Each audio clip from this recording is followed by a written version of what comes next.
Why are more and more women choosing to be single and not in relationships? Let's talk about it. My friend said it best. She said, women are now becoming the men that they wanted to date and couldn't find. And I sat there and listened to that and I went, oh my God, it's true. So what does she mean by that? And basically, in essence, what she means is we've learned how to take care of everything. Like, we don't need you. It'd be nice to find somebody that you want, but the quality is just not there anymore.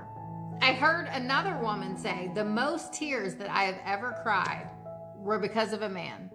The most depressed I have ever been was because of a man. Think about that for a second. Guys, what are you doing? So it's amazing to watch the ladies on this app or the ladies that I talk to that are not accepting the bare minimum, that are doing things for themselves and are happier and more fulfilled than they have ever been in their entire lives. I'm not sure how true it is, but I saw a video circulating that like Meg Thee Stallion like canceled the rest of her shows at Broadway because of this whole Klay Thompson thing. It could be a lie, but that's not the focus of the conversation. Every day there's new studies and data as to women staying single, women not having kids, women traveling with their other friends, and it's all these things where it's just showing women without men and not caring to have a companion. And I want to say that the reason this is because women have decided they're no longer playing with their survival. They're no longer playing with their life. I don't think a man understands, especially, I'm not talking teenage love. Lord, Minnie, hold on. I'm not talking teenage love. I'm talking when you're an adult, right? Nearly half of U.S. women under 50 now say marriage isn't essential to a fulfilling life. Earlier this year, I started noticing something that you may have noticed too.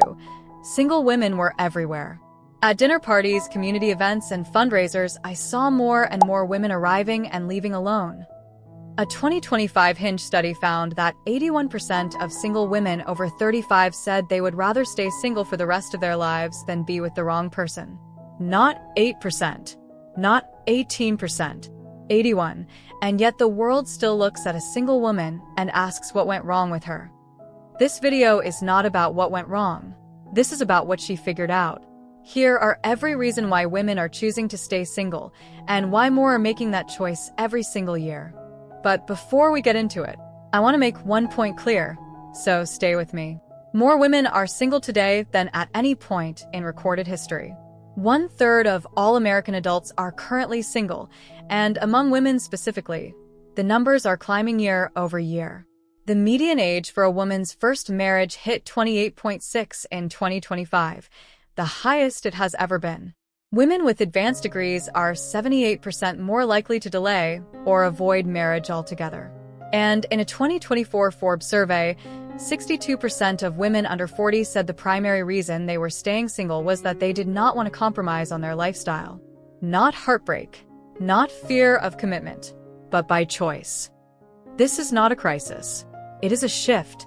Women are not staying single because they cannot find love.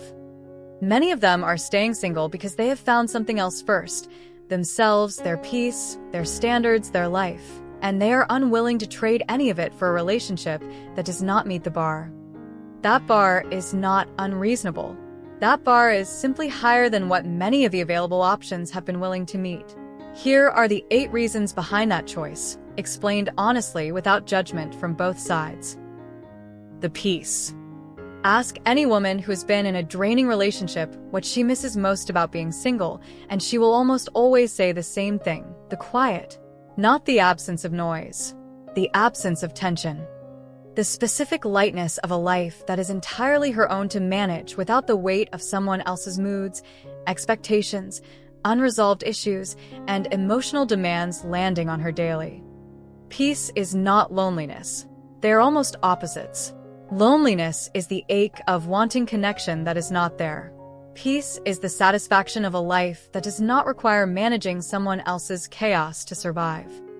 The women who choose singleness for peace are not women who gave up on love. They are women who have been inside relationships where the cost of staying was their own mental health, where they went to bed anxious and woke up walking on eggshells, and discovered that the version of them that existed outside of that relationship was someone they genuinely liked. Someone lighter, someone clearer, someone who slept well. And having tasted that, they are not willing to trade it for a relationship that does not offer the same quality of internal environment. Philippians 4 verse 7 says, "The peace of God, which surpasses all understanding, will guard your hearts and your minds." Some women have learned to guard their hearts by choosing the environment that allows that peace to exist. A relationship that costs peace is too expensive. Independence. Women in 2025 are more financially independent, professionally accomplished, and socially self-sufficient than at any point in human history. They own homes. They travel alone and love it. They have built friendships, communities, careers, and daily lives that are genuinely rich and full. And when a relationship enters that picture, if the relationship asks them to compromise the architecture of that life without offering something of equal or greater value in return, the calculation does not work. This is not about being unwilling to compromise. Healthy relationships require mutual adjustment from both people. This is about a specific kind of compromise that many women have been asked to make, the compromise that goes in one direction only. Give up your ambitions. Relocate for his career. Shrink your social life to fit his comfort. Manage your schedule around his preferences. Take care of the domestic load so he can focus on the things he considers important.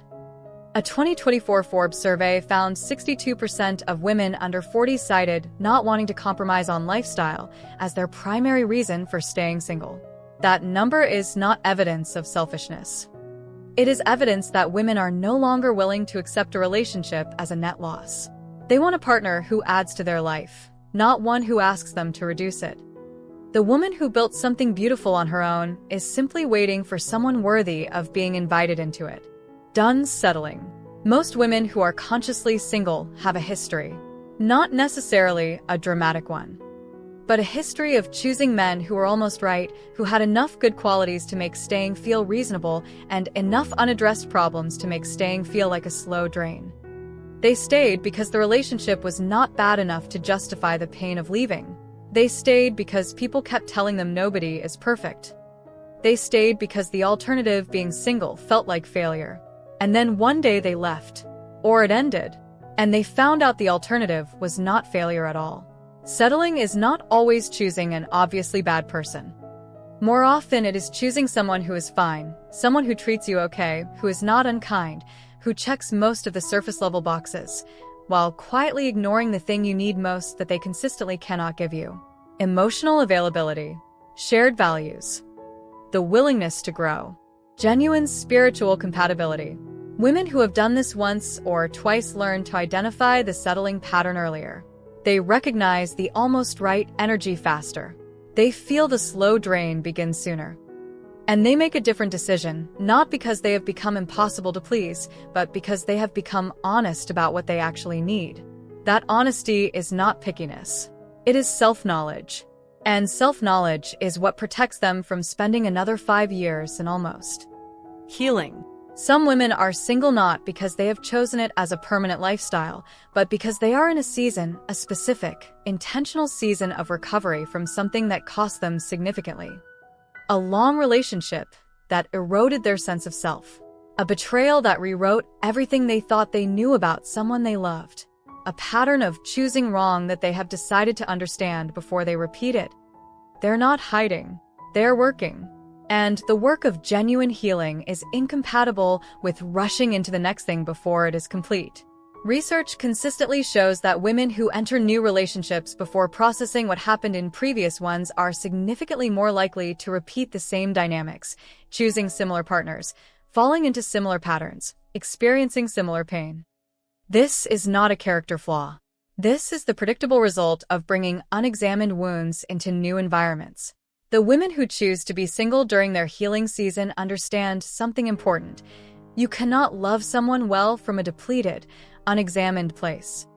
The work they are doing alone is not absence of relationship, it is preparation for the right one. Psalm 147 verse 3 says, "He heals the brokenhearted and binds up their wounds." There is no timeline on that healing, and no one else gets to determine when it is complete. Only her and God. Her standards. Standards is the most misunderstood reason on this list. When a woman says her standards are high, the world's first response is almost always to suggest the standards are the problem. Lower them. Be more realistic. You are too picky. But here's what nobody says out loud. A woman's standards are almost always built from experience. Every standard has a story. She requires emotional availability because she spent years with someone who is emotionally absent and learned the specific damage that does. She requires consistency because she has lived the anxiety of the inconsistent. She requires a man who has a relationship with God because she has seen what a life without that anchor looks like up close. Standards are not obstacles to love. They are the boundaries of what love is allowed to look like in her life. And the woman who refuses to lower them is not being arrogant. She is being self-protective in the most honest way available. The alternative, accepting less than what she knows she needs, has a documented cost. She has paid it. She is not paying it again. What looks like impossibly high standards from the outside is often simply a woman who has learned, through experience, exactly what she is and is not willing to do without. That clarity is not a problem to be fixed. It is wisdom to be respected. Emotional labor. A 2024 peer-reviewed study confirmed what most women already knew from lived experience. Emotional labor in relationships falls disproportionately on women. Emotional labor is the invisible work of managing not just your own feelings, but the emotional climate of the entire relationship, being the conflict mediator, the mood reader, the one who initiates difficult conversations, the one who tracks important dates, the one who notices when something is wrong and addresses it, the one who apologizes first to restore peace even when she was not the one who broke it. It is exhausting. And it is largely invisible, which makes it even more exhausting because it is never acknowledged as work. Women who choose singleness often describe a specific kind of tiredness that set in during their last relationship, a depletion that was not physical, but systemic. They were not just tired from the relationship. They were tired from managing the relationship, being the emotional adult in a dynamic where both adults should have been contributing equally. When women say they are not interested in raising a man, this is what they mean. Not that they want a perfect partner, that they want a partner, someone who carries their share of the emotional weight rather than depositing it in her account to manage. The women choosing singleness have done the math. And right now, for many of them, the math does not work. God's timing. This one does not show up in the research surveys. It will not trend on social media. But it is real for millions of women navigating the intersection of faith and singleness, and it deserves to be named. There is a specific kind of single woman who is not single because she gave up, or because her standards are too high, or because she is afraid of love. She is single because she has made a deliberate decision to trust God's timing over the world's pressure. She has stopped forcing, stopped settling for almost because the clock is supposedly ticking, stopped entering relationships out of fear of being left behind, and started waiting for the one she genuinely believes God is building toward. This is not passivity. It is one of the most active and difficult decisions a person of faith can make, to hold out for something you believe is real when every external pressure is telling you to accept what is available. Isaiah 40, verse 31 says, "Those who wait on the Lord shall renew their strength." The waiting is the strength. And the woman who is single by faith, not by defeat, not by fear, but by genuine trust in a God who sees her future more clearly than she does, is not behind. She is exactly where she is supposed to be, and the right person, when he arrives, will be worth every day she refused to settle for someone who is not him. Self-discovery. The final reason is the one that may be most underestimated, because it does not fit the narrative that singleness is something to be survived until a relationship rescues you from it. Some women are single because they are in the most important relationship of their lives right now, the one with themselves. They are learning who they are outside of how they have been defined by others, outside of the daughter, the girlfriend, the wife, the caretaker. They are figuring out what they actually like, what they actually believe, what they actually want their life to look like. And that work requires space that a relationship would currently crowd out. Sociological research consistently shows that women who spend intentional time in self-discovery before committed partnership report significantly higher relationship satisfaction when they eventually partner, because they enter the relationship as a complete person rather than someone looking for completion. They know their values. They know their patterns. They know their needs with enough clarity to communicate them rather than hoping someone guesses correctly. The woman in self-discovery is not waiting for her real life to start. This is her real life.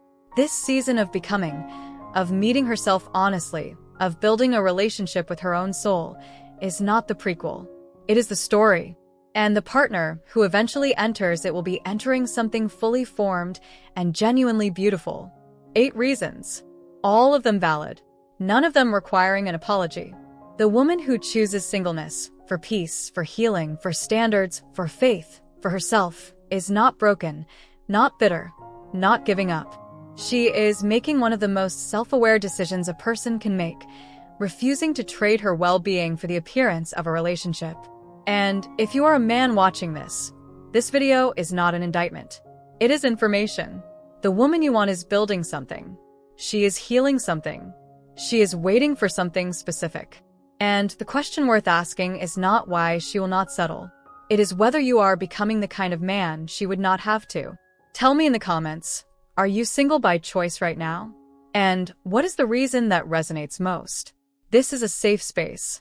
Subscribe for more. See you in the next one.